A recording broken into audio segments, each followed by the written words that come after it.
The email landed in my inbox at 4:52 p.m. on a Tuesday, March 16th, 2023. The subject line was innocuous enough: Organizational Restructuring Update. I nearly didn't open it, figuring it was another generic corporate memo from Human Resources about some departmental shuffle that wouldn't concern me. Daniel Harper, Senior Project Manager, just shy of 59 and coasting, or so I thought, towards a comfortable retirement in 18 months. But a flicker of unease, a prickle I couldn't quite name, made me click. The first sentence was a masterpiece of corporate euphemism. Following a strategic review of our operational efficiencies, we have made the difficult decision to streamline certain roles. My stomach tightened.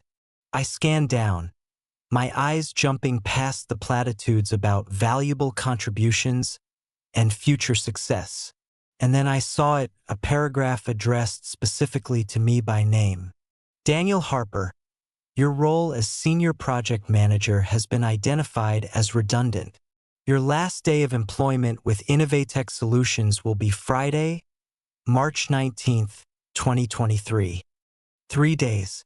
After 32 years of service, my entire career, it was over in 3 days. The shock wasn't the redundancy itself. Whispers of cutbacks had been circulating for months.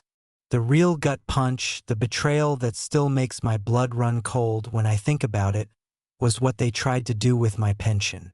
They thought they were being clever, letting me go just before I could access the full, unadulterated lump sum and the enhanced benefits that kicked in at 60. They probably imagined I'd be devastated, scrambling, perhaps even begging. What they didn't know, what no one at Innovatech knew, was that 6 months prior, acting on a hunch that had grown from a whisper to a scream in my gut, I'd already moved every single penny of my vested pension into a private, locked-in retirement account, completely beyond their corporate grasp. They were closing the stable door long after the prize stallion had bolted and was comfortably grazing in a far greener and entirely private pasture. The email detailed a severance package, a statutory minimum, and a curt mention of my accrued pension benefits, which will be processed according to company policy. I almost laughed.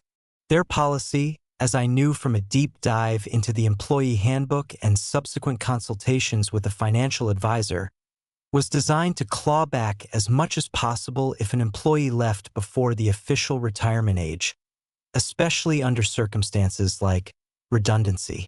They were counting on that. They were counting on my ignorance, my desperation. They had no idea they were firing a man who was already, in a financial sense at least, halfway out the door, his most valuable asset safely tucked away. The architects of this little corporate ambush I knew were Michael Davies, the new COO with a reputation for ruthlessness that preceded him like a stench, and Sarah Jenkins, the HR director who always smiled too brightly while delivering bad news. They were about to find out that Daniel Harper, the quiet, reliable, almost invisible project manager, had a few surprises of his own. My initial shock quickly morphed into a cold, clear anger, but on the surface, I remained calm. I read the email again, slowly. Then I saved it, printed a copy, and forwarded another to my private email address. The game, I realized, was afoot. My journey with Innovatech Solutions, or rather its predecessor, Techstar Components, began on a bright September morning in 1991.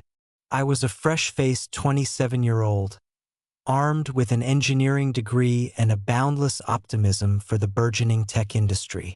Techstar was smaller then, a family-owned business with a genuine sense of camaraderie. Old Man Hemlock, the founder, knew everyone by their first name and often walked the floors, a greasy rag in his back pocket from tinkering in the workshop. He hired me into the design department, and I poured my heart into the work. I remember the late nights spent hunched over schematics for the TS-1000 modem, a device that, at the time, felt like the absolute pinnacle of innovation. My design for its casing, a sleek, surprisingly robust unit for the era, won a small industry award. I wasn't just an employee, I was a believer. I believed in the company, its products, and its people. Over the years, Techstar grew.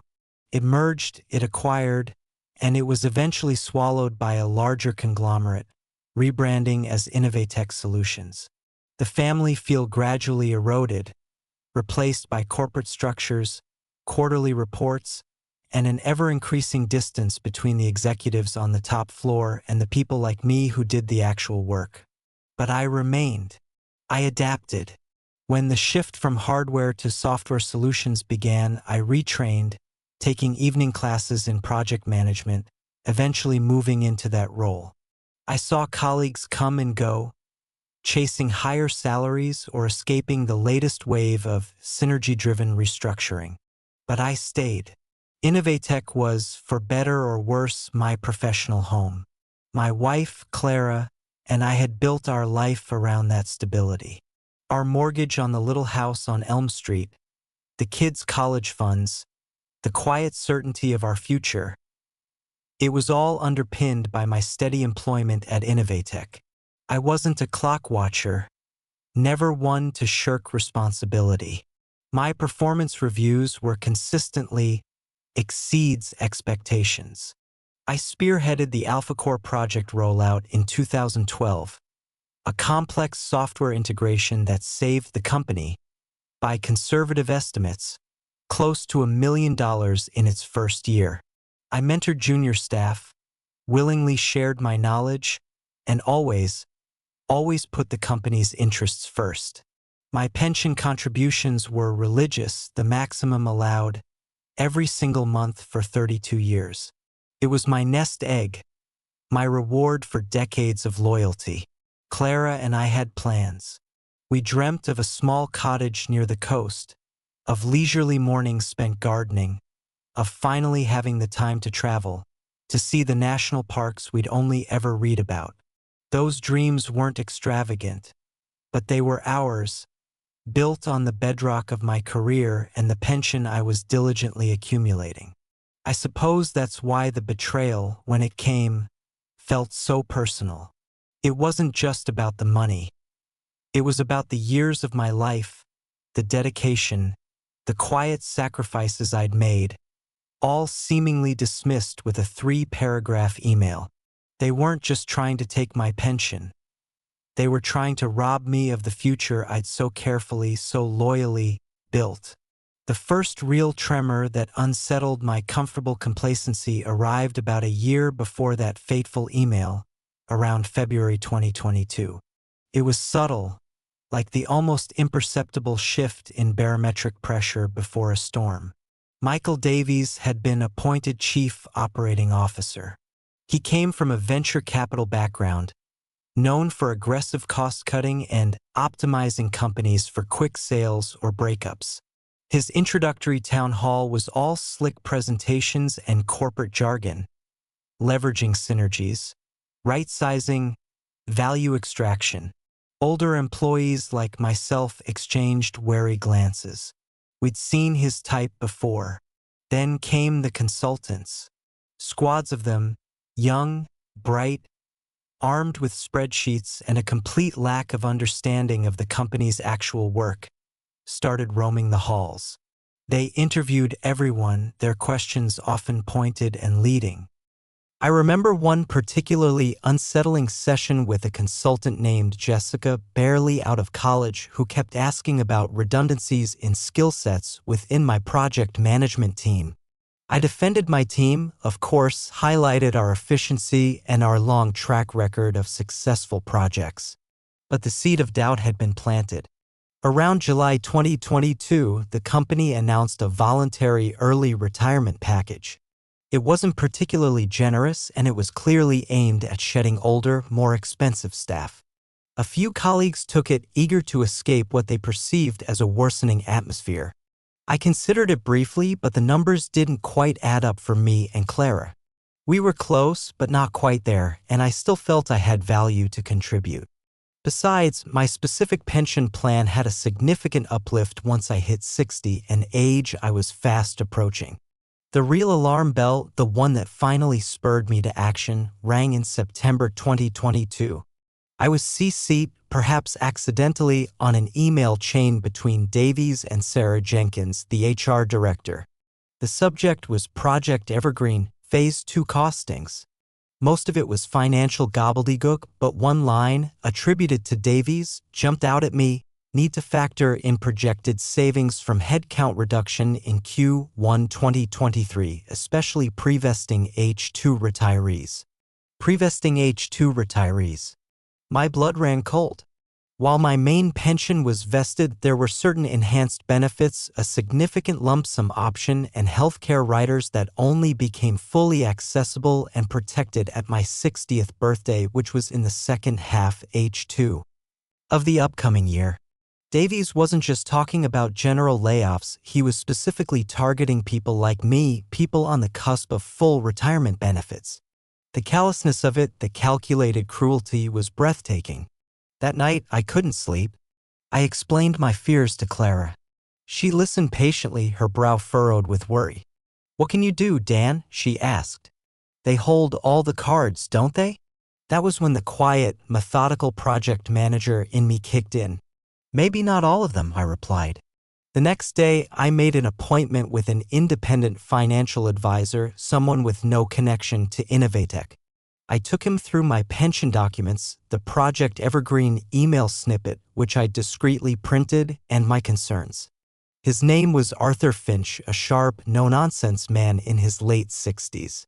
He reviewed everything meticulously. "Your main defined benefit pension is portable, Mr. Harper," he said after a long silence. "Given the language in this email and the new COO's track record, your concerns are, I believe, well-founded. Moving it to a locked-in retirement account, LIRA, or a similar private vehicle would shield the capital from any adverse actions by your employer regarding its disbursement or attempts to offer you a less favorable commuted value if they terminate you before 60. He explained the process, the paperwork, the slight risks, and the potential benefits. The clincher was the control. Once moved, Innovatech would have no say over it. The decision was mine. It took a few weeks, a mountain of forms, and several nail-biting calls to the pension administrators, but by late October 2022, it was done. My entire accumulated pension, the fruit of over 3 decades of labor, was sitting safely in a diversified LIRA managed by Arthur under my sole control. I didn't tell anyone at work. I continued my duties, attended meetings, and even offered polite smiles to Davies and Jenkins when I passed them in the hallway. But beneath the surface, a quiet confidence had taken root. I had taken the first step in protecting my future. I was prepared. The axe fell, as I mentioned, via that impersonal email on March 16, 2023. 3 days' notice. It was brutal, but not entirely unexpected. The Project Evergreen email had been my harbinger. My initial cold anger had, by then, settled into a sort of grim anticipation. The following morning, March 17th, I was summoned to a meeting with Sarah Jenkins and my direct line manager, a nervous-looking man named Tom Albright, who had clearly been tasked with being the reluctant witness. Davies, naturally, was nowhere to be seen, too important, I supposed, to deal with the human fallout of his strategic decisions. Jenkins' office was sterile, all glass and brushed steel, overlooking the grimy cityscape. She offered me a practiced, sympathetic smile that didn't reach her eyes. "Daniel," she began, her voice oozing false concern, "this is obviously a difficult conversation. As outlined in the email, your role has been made redundant as part of our necessary restructuring. We want to thank you for your many years of service." She slid a folder across the table. "This contains your severance agreement and details regarding your final pay and accrued benefits." I picked up the folder but didn't open it immediately. I looked at Tom, who avoided my gaze, fiddling with a pen. Then I looked back at Jenkins. 32 years, Sarah," I said, my voice calm, level. "And this is how it ends? An email and 3 days' notice?" Her smile wavered for a fraction of a second. It's a difficult market, Daniel. These decisions are never easy, but they are essential for the company's future. My future, apparently, is less essential, I stated, not as a question. She launched into the script then about outplacement services I wouldn't need, about how the severance was in line with industry standards, conveniently omitting the fact that industry standards for someone with my tenure usually involved considerably more notice or pay in lieu. Then came the part one was waiting for. Regarding your pension, she said, consulting a sheet of paper, your accrued benefits will be calculated up to your termination date. As you are leaving before the age of 60, the company's standard policy for early leavers under these circumstances will apply to the commuted value offered. The details and options will be mailed to you by our third-party pension administrators within 30 days. I could almost see the numbers ticking behind her eyes, the projected savings for Innovatech. They were banking on me taking a significantly reduced lump sum or being forced into an annuity with unfavorable terms because I was no longer an active employee and under the 60-year threshold for the plan's most generous provisions. This was the heart of their betrayal, not just the dismissal, but the deliberate, calculated attempt to diminish the very thing I had worked my entire life to secure. I nodded slowly. I understand. I didn't argue. I didn't plead. I didn't show any anger or distress. This seemed to unnerve Jenkins slightly. She probably expected an outburst, negotiations, something. My quiet composure wasn't in her script. I spent the next 2 days methodically preparing. It wasn't a strategy for revenge in the dramatic sense, but a strategy for ensuring absolute clarity and exposing their actions. First, I gathered all my employment contracts, performance reviews, all stellar, commendations, including the one for the AlphaCore project, and every piece of correspondence related to my pension over the years. I cross-referenced all the pension statements I'd meticulously filed away, noting the projected values at different retirement ages, including the significant uplift at age 60. Then, I carefully documented the timeline of Davy's arrival, the voluntary retirement offers, and the Project Evergreen email. My foresight in printing that email now felt like a stroke of genius. I also compiled a list of other long-serving employees, particularly those approaching retirement, who had been let go under similar circumstances in the preceding months.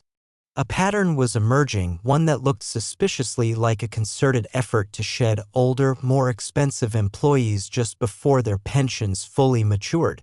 The final piece of my preparation was a carefully drafted letter.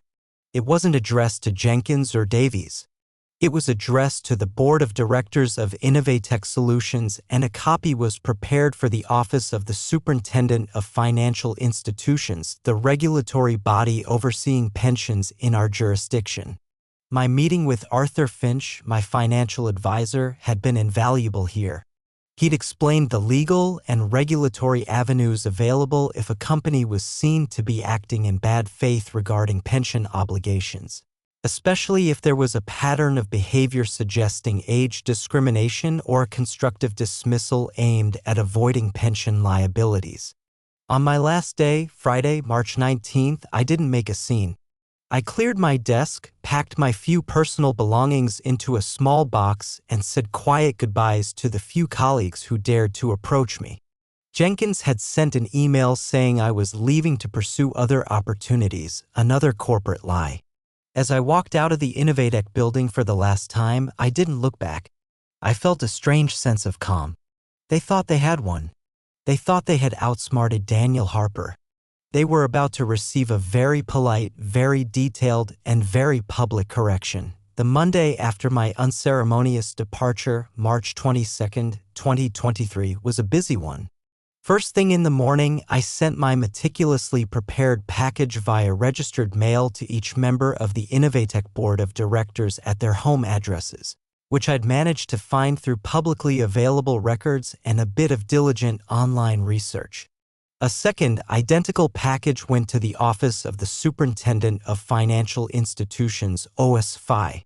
The package contained A formal cover letter outlining my 32 years of loyal service, the circumstances of my sudden termination just shy of my 60th birthday, and my serious concerns regarding the company's handling of pension-eligible employees.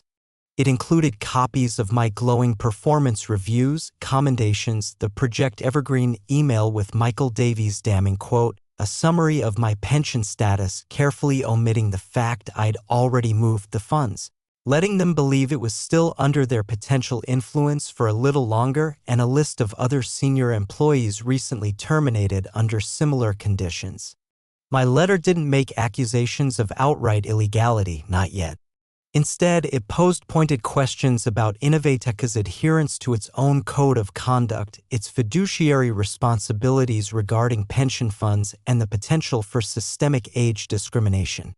It politely requested a formal review of my termination and the company's practices concerning pre-retirement employees. The tone was one of a deeply wronged but eminently reasonable, long-serving employee seeking clarity and fairness. I knew that board members, especially independent directors, would be sensitive to allegations of mismanagement or unethical conduct that could expose them to personal liability or damage the company's reputation. Simultaneously, the OSFI would be interested in any systemic issues suggesting a company might be trying to evade its pension obligations. The beauty of it was the quiet precision. No dramatic confrontations, no shouting matches. Just documented facts and uncomfortable questions delivered to the people who ultimately held Davies and Jenkins accountable. Within 48 hours, my lawyer, a specialist in employment and pension law recommended by Arthur Finch, received a call. It wasn't from Sarah Jenkins or Michael Davies. It was from Innovateka's chief legal officer, a Mr. Alastair Finch, no relation to Arthur, amusingly a man I knew to be far more pragmatic and less prone to Davies' brand of corporate arrogance. Mr. Finch expressed his sincere concern over the matters I had raised and requested an urgent meeting. In the meantime, about a week later, I received the official pension options letter from Innovateka's third-party administrator. As expected, it outlined a commuted value significantly lower than what I would have received at 60 and certainly much less than the actual fund value I had already secured. It was almost comical reading their lowball offer, knowing my actual pension was safe and sound. The meeting took place on March 30th in my lawyer's office. Alastair Finch was accompanied by an external counsel. Davies and Jenkins were notably absent. Finch was courteous, professional, and clearly wanted to make this problem disappear quickly and quietly. My lawyer laid out our position. My termination, so close to my full pension eligibility, coupled with the Project Evergreen email and the pattern of similar dismissals, created a strong inference of bad faith and potential age discrimination. He highlighted the reputational damage and regulatory scrutiny Innovatek would face if this became public.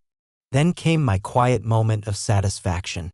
When Alastair Finch began to discuss the pension settlement options, attempting to negotiate the commuted value Innovatek was prepared to offer, I calmly interjected. "Mr. Finch," I said, "with all due respect, the status of my core pension fund is actually a moot point. You see, I transferred my entire vested pension out of Innovateka's plan and into a private lira 6 months ago. The funds are secure and beyond Innovateka's influence." You could have heard a pin drop. Alastair Finch's carefully neutral expression flickered. His external counsel blinked several times, then scribbled furiously on his notepad. They had been operating under the assumption that my pension was still a bargaining chip, a key component of any settlement. Realizing it wasn't, that I had outmaneuvered them on that critical front months before they even made their move, visibly changed the dynamic in the room. Their leverage had just evaporated. The discussion then shifted, rather rapidly, to the terms of a separation agreement. My lawyer was brilliant, pushing for damages related to wrongful dismissal, compensation for the loss of enhanced pension benefits I would have received at 60, extended health coverage, and, importantly, a formal written apology from the company. He also insisted on an independent review of Innovateka's recent termination practices concerning older employees. The negotiations took a few days, but with the threat of regulatory investigation and public exposure hanging over them, Innovatech conceded on almost every point. Davies and Jenkins weren't directly disciplined, at least not publicly. Such things rarely happen so neatly. However, the settlement included a clause requiring Innovatech to conduct mandatory retraining for senior management on ethical HR practices and pension regulations.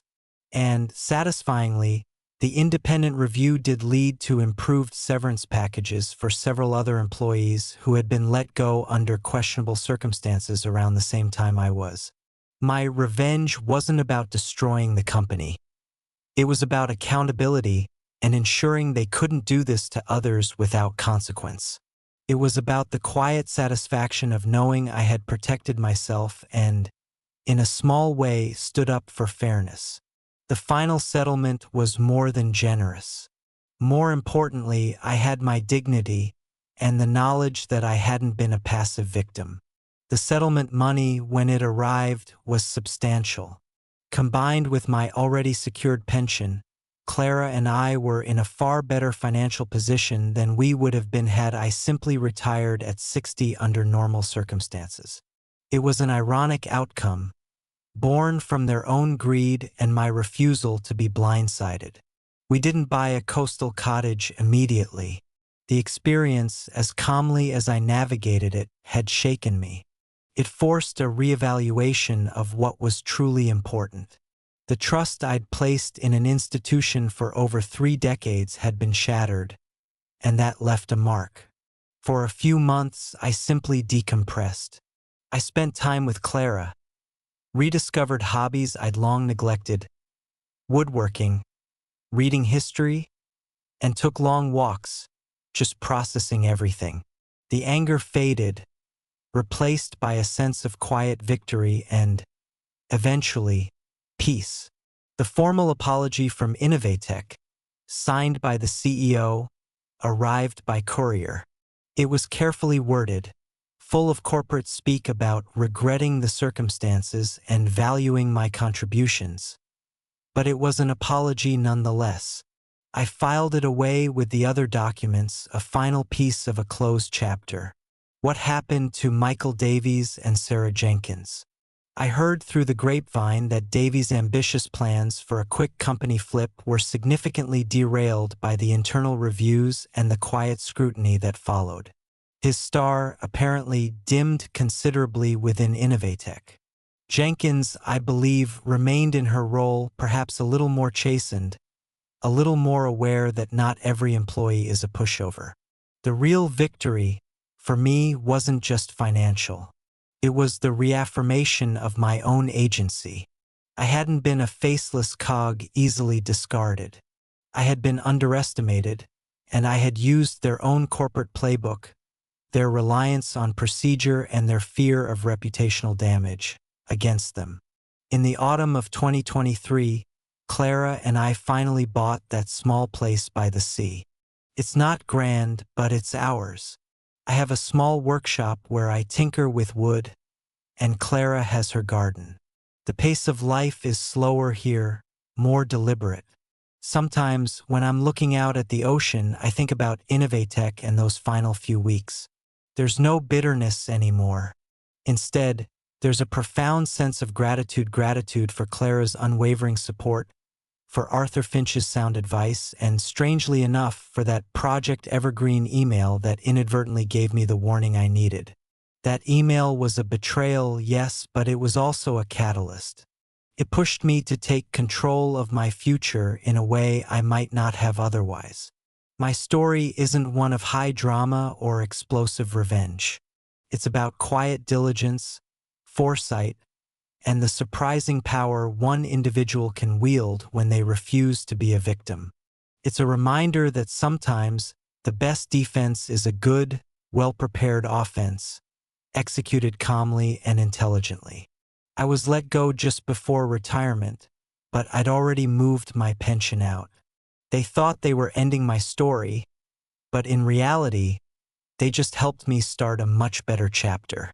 And that, I suppose, is the most satisfying outcome of all.